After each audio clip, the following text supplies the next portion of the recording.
Okay, so what if everything you believed about progress, about history, Yeah. what if it's fundamentally, maybe even disturbingly wrong? Uh, Like, what if civilizations, instead of being on this endless upward climb, are more like living things? They're yeah. born, they grow, they flourish for a Yeah. while. And then they inevitably decline. Yeah. Yeah. It's a thought that really forces you to reevaluate things, doesn't it?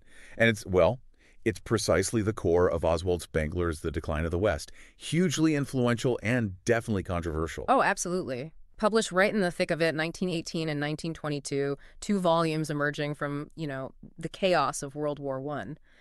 This book didn't just question linear progress. Huh? For many, it just shattered that whole idea. Yeah. Spengler laid out this sweeping, almost prophetic view of history. He argued the West, just like all the great cultures before it, was, already entering its final phase, its decline. And that's exactly what we're going to try and unravel today. Our mission here is to explore how Spengler, who started as a German school teacher, right, but became this incredible polymath scholar, how he managed to craft such a powerful and, often unsettling vision. He basically throws down the gauntlet to our usual linear understanding of time, of progress. And delivers this stark warning about the West's fate as he saw it. Right. And just so you know, you are experiencing a unique two-host AI conversation powered by Google's NotebookLM, designed for a deeper, more dynamic book analysis. So to really get The Decline of the West, you kind of have to get Spengler himself.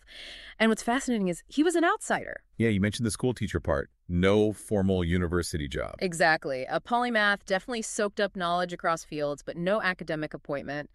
And that lack of institutional ties, it was kind of a double-edged sword, you could say. How so? Well, it gave him this unique critical distance, right? He Yeah. could challenge the historical establishment without playing by their specific rules. Okay, I see that. But that must have been a huge hurdle, too, trying to be taken seriously, diagnosing this massive civilizational trend without the, academic badge. Must have faced pushback.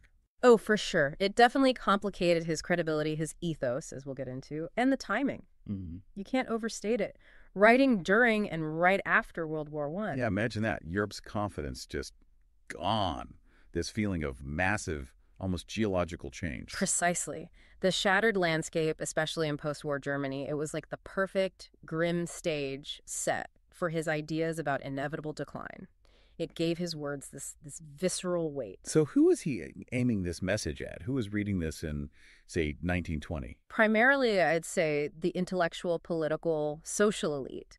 People genuinely startled by the chaos, anxious about the future of the West. But it must have struck a chord more broadly, too. That feeling of anxiety wasn't just limited to the elites, surely. No, you're right. It resonated with a wider public feeling that same deep unease.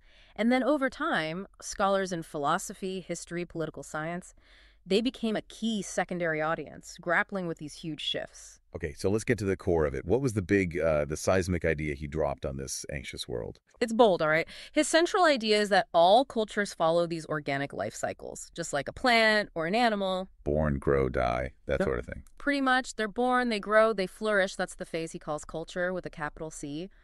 Think like the peak creative spiritual energy. Okay. But then, inevitably, they reach a point of creative exhaustion.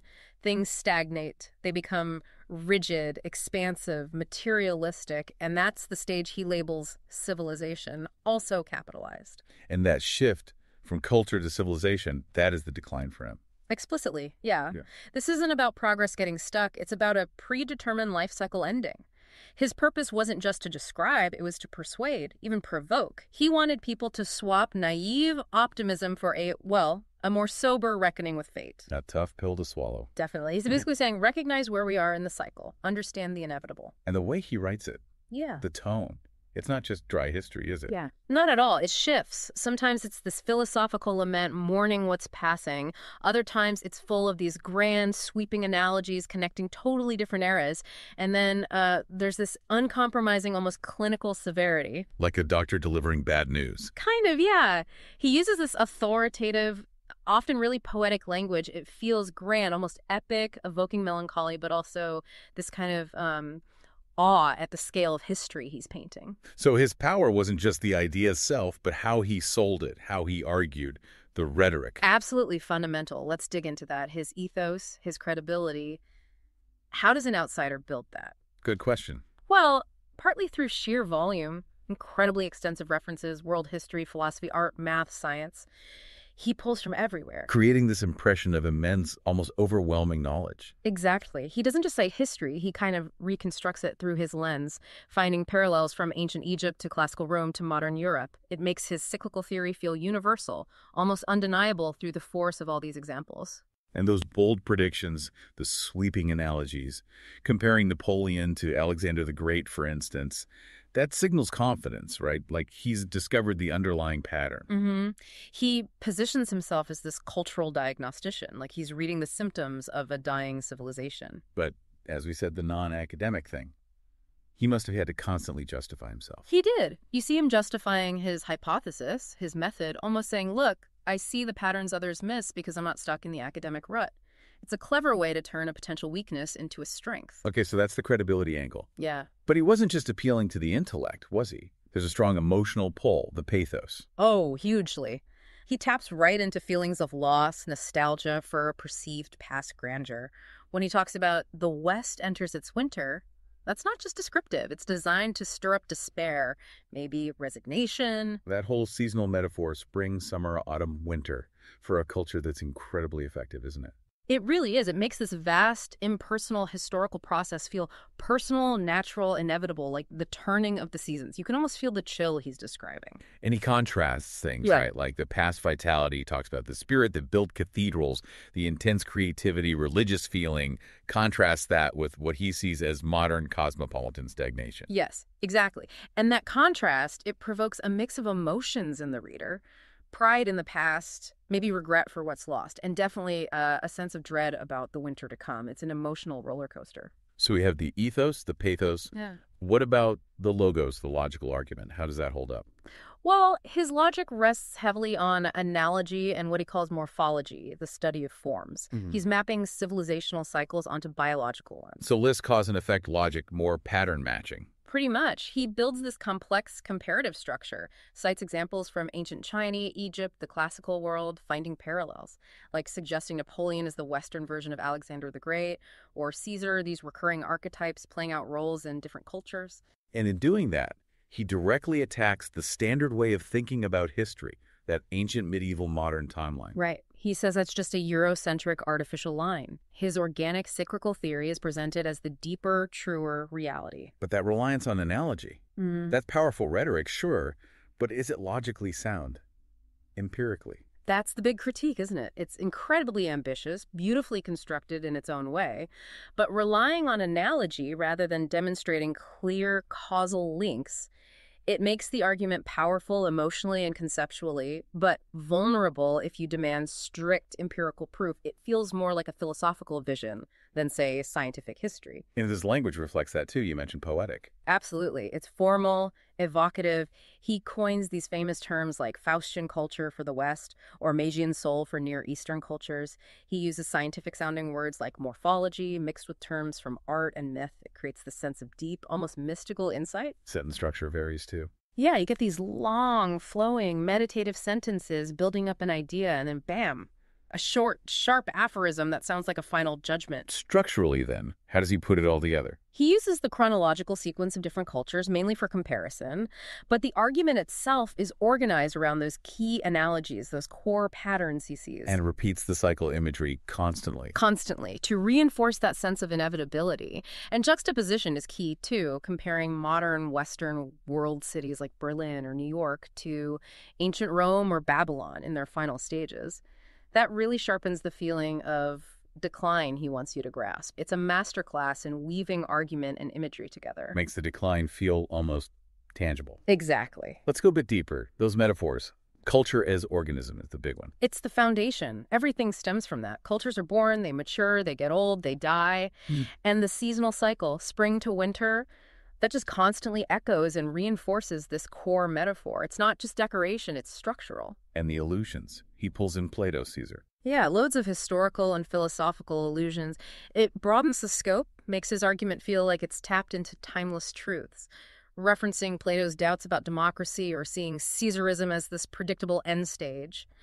It makes the Western situations seem less unique, more like a rerun. He uses questions, too, right, to kind of poke the reader. Definitely. Rhetorical questions like, is history really linear? They're designed to directly challenge your assumptions, make you uncomfortable with the standard view. And there's irony in there, mocking the idea of progress. Oh, yes. A deep irony. He kind of scoffs at the optimists of his day. And the central paradox is that, for Spengler, the very things the West considered progress, its science, its expansion, its complex organization, these are actually the signs of its aging, the drivers of its eventual fall. The success is the seed of decay. Wow. That's quite a thought. It really is. Just a quick note for more in-depth analyses like this. Remember to check out Mindful Moments on our YouTube channel. We offer AI book analysis designed to inspire reflection and rational thought on complex topics. So, bringing it back to Spengler, did he succeed? Did he achieve his purpose with this book? Well, historically speaking, the impact was huge, wasn't it? Dramatically so. Yeah. He absolutely captured the mood, the anxieties, the self-doubt of the early 20th century West, especially after the war. His framework, his language, it's influenced how people talk about history and culture for over 100 years now. That's remarkable rhetorical staying power. But who was it most effective with? Was it appropriate for all audiences? It really hit home with audiences willing to consider radical ideas, people looking for a big picture to make sense of the chaos. But, the dense style, the reliance on these grand analogies, it could definitely alienate readers looking for straightforward empirical history or clear cause and effect. Right. It demands a certain kind of engagement. You have to be willing to go with his framework. Exactly. And logically, we touched on this. Within its own cyclical model, it's pretty coherent. He applies his analogies consistently. But the criticism stands lack of empirical rigor, maybe over-reliance on analogy. Yeah, those are the main academic criticisms. It's more a philosophy of history, a morphology, than a conventional historical account based purely on evidence.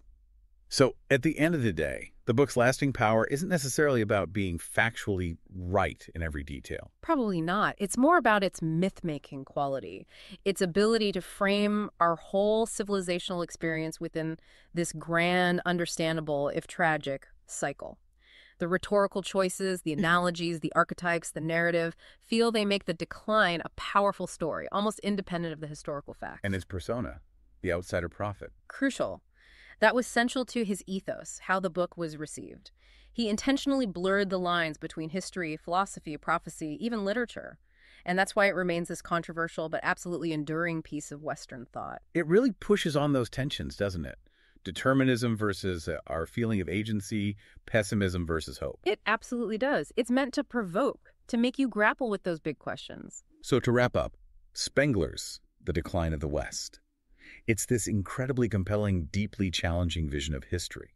It dared to look at Western progress and ask, is this actually the beginning of the end? Mm-hmm. And for you, listening, understanding this book isn't just about learning history. It's about seeing how these grand narratives get built, how the rhetorical choices, the very words used, shape how we see the past and maybe how we see our own time. Which leaves us with a pretty profound question to chew on, doesn't it? If civilizations do follow these predetermined cycles, as Spengler argued, how do we square that with our desire to act, to make things better, to strive for progress? Right. Does understanding this idea of decline empower us somehow, give us a clearer view? Or does it just lead to resignation, a feeling that, well, there's nothing we can do? A lot to think about there. Definitely. And for more resources to help you reflect on complex topics like this, remember to check out Mindful Moments and our podcasts. Click the link on screen for the in-depth book summary. Please subscribe to our channel, share this deep dive if you found it interesting, and maybe consider picking up the book via our link to explore Spengler's challenging ideas for yourself. And most importantly, keep thinking critically.